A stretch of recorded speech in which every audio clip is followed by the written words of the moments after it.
Okay, this is Infinite Returns again, how to print your own money with real estate. And this is Ken McElroy. He's one of my best of friends, but he's also my partner in the real estate business. He's also the Rich Dad advisor on the ABCs of real estate investing for people who are just starting out.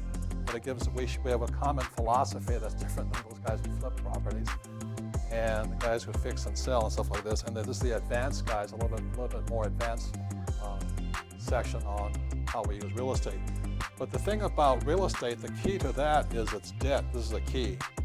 But debt is what makes us rich, right? Yeah, debt and other people's money too. Right. Yeah.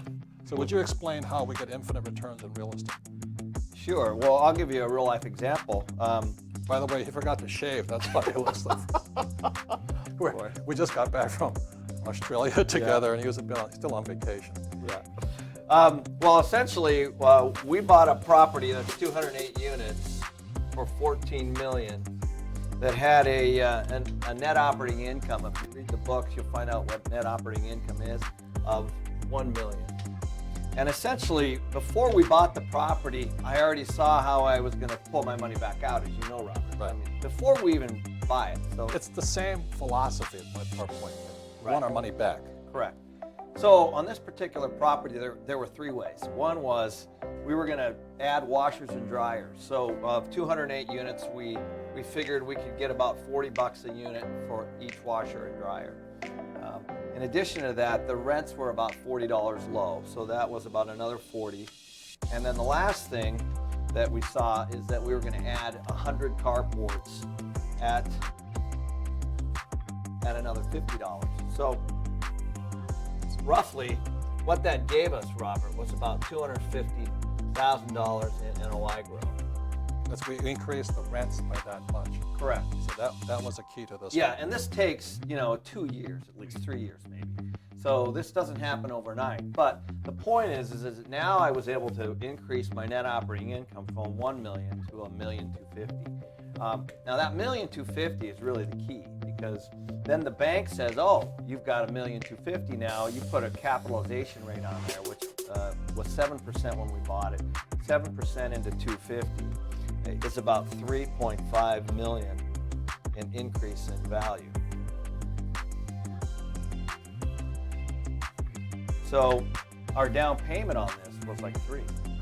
So essentially, we knew that we were going to be able to pull $3.5 million out in about 4 years with a $3 million down payment. So we borrowed out the money. We financed out the money. Yeah, I got an $11 million loan, roughly, and we put about $3 million down because there were we had to buy the washers and dryers, and there were some other things that we did.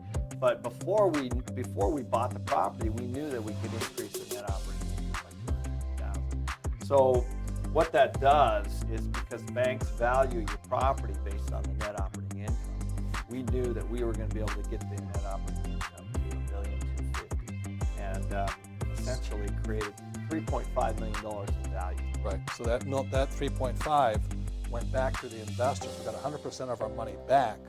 Plus, we still own the 208 units. Plus, we still get the cash flow, 1.25 Right. every year coming back in. Right. So that's an infinite return, how we printed our own money, So at that point, we refinanced. which is debt. Yeah, we used more bank money.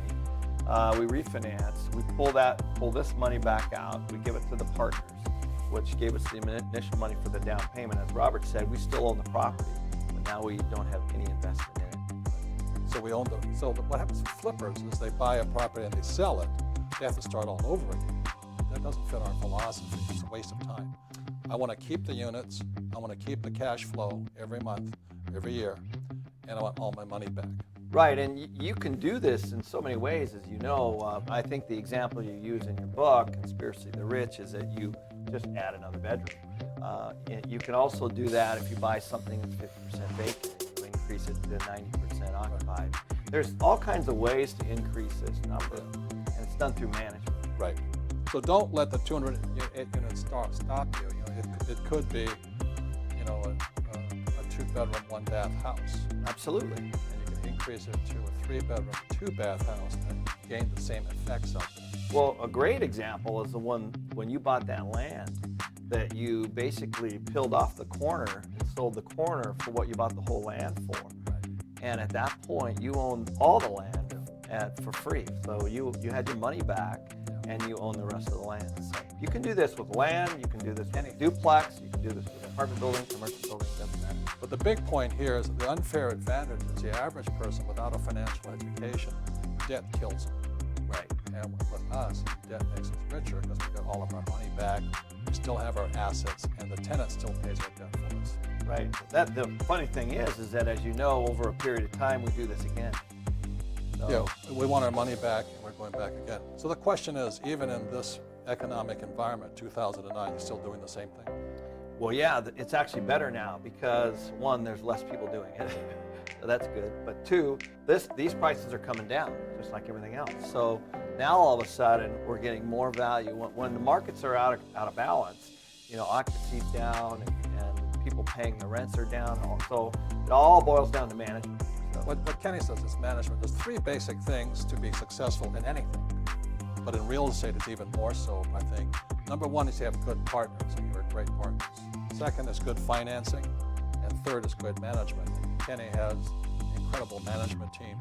He has some of my buildings here. Other people are empty. We're at 100% full. right, we are at 100%. So again, those are the three things: good partners, good financing, good management. And that's what makes this thing work. Yeah. So that's our unfair advantage in real estate.